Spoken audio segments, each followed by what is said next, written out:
রয় না, ঠিক কি না? দুনিয়ার মধ্যে কেউ চিরকাল থাকতে পারবে?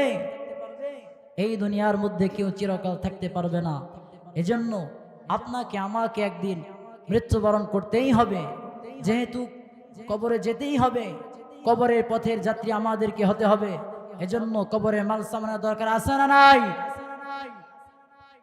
এজন্য আপনাকে আমাকে কবরের মাল সামানা নিয়ে যাওয়া দরকার। কবরের মধ্যে মানুষ যখন মারা যায় তখন তার সাথে তিনটি জিনিস যায়। এক নম্বর তার পরিবার পরিজন, তার সম্পদ, তার আমল। কিন্তু দুটো জিনিস ফিরে আসে, শুধু একটি জিনিস থেকে যায়, আর তা হচ্ছে তার আমল। এজন্য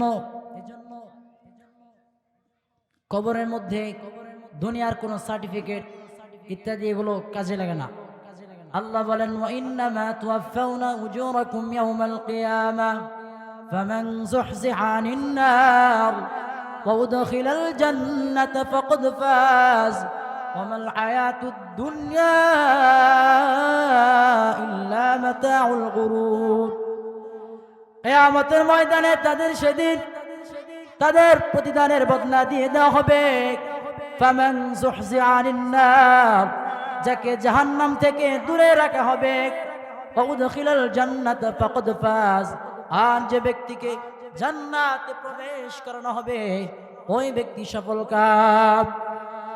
দুনিয়ার মানুষ মনে করে সার্টিফিকেট ওয়ালা ব্যক্তি, বড় বড় বিল্ডিং ওয়ালা ব্যক্তি, তারা দুনিয়ার মধ্যে তারা সফল কাম। না না না, আসলে সফল কাম হচ্ছে ওই ব্যক্তি যে যাকে জাহান্নাম থেকে দূরে রাখা হয়েছে আর জান্নাতে প্রবেশ করানো হয়েছে। এজন্য ভাইরা আমার, কবরের মধ্যে দুনিয়ার কোনো বাহাদুরি খাটে না।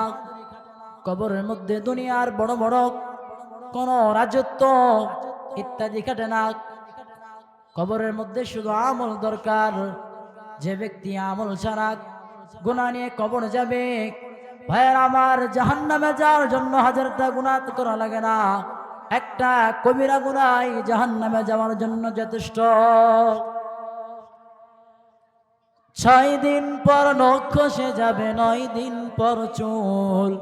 কবর গাগের সামান নিতে কইরো না কেউ ভুল। কবর জায়গা ভালো নয়, আমল দিয়ে কবর গৃহ সাজিয়ে নিতে হয়। 6 দিন পর নখ খসে যাবে, 9 দিন পর চুল।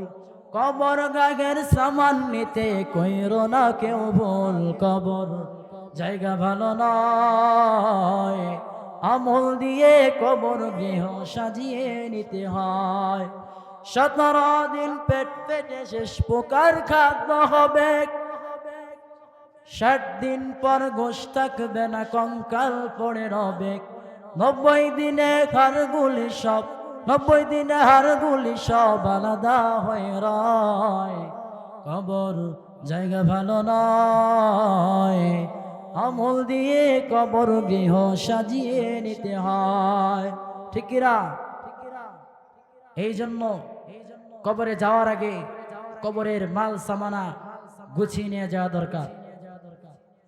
সম্মানিত উপস্থিতি, আমি যে কথাগুলো বললাম সময়ের সংক্ষিপ্ততার কারণে আল্লাহ তাআলা আমাকে যতটুকু তৌফিক দিয়েছেন, গুনাহমুক্ত জীবন করা দরকার।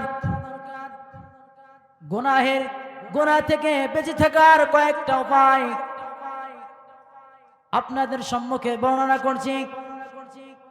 1 নাম্বার সূরা তাহরিম, আল্লাহ বলেন, ইয়া আইয়ুহাল্লাযীনা আমানু তুবু ইলাল্লাহ, ইয়া আইয়ুহাল্লাযীনা আমানু তুবু ইলাল্লাহি তাওবাতান নাসুহা।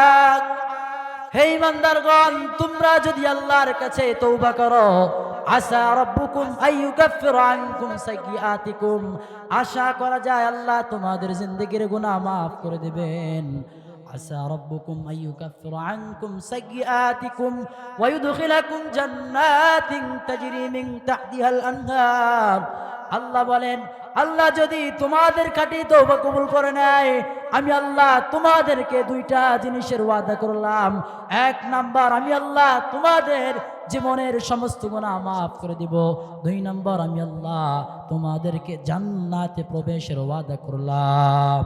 দুই নম্বর নবী বলেন, হাদিসের মধ্যে ইবনে মাজাহ 4250 নম্বর হাদিস, নবী বলেন, নবীজি সাল্লাল্লাহু আলাইহি ওয়াসাল্লাম বলেন, আত-তাইবু মিনায-যামবি কামান লা যামবা লাহু। গুনাহ থেকে তওবাকারী এমন হয়ে যায় যেন তার কোনো গুনাহ নাই। আলহামদুলিল্লাহ, এখনই আজান হয়ে যাবে। আল্লাহ তাআলা আপনাকে আমাকে এই কথাগুলোর উপর আমল করার তৌফিক দান করুন। ওয়া আখিরু দাওয়ানা আলহামদুলিল্লাহি রাব্বিল আলামিন।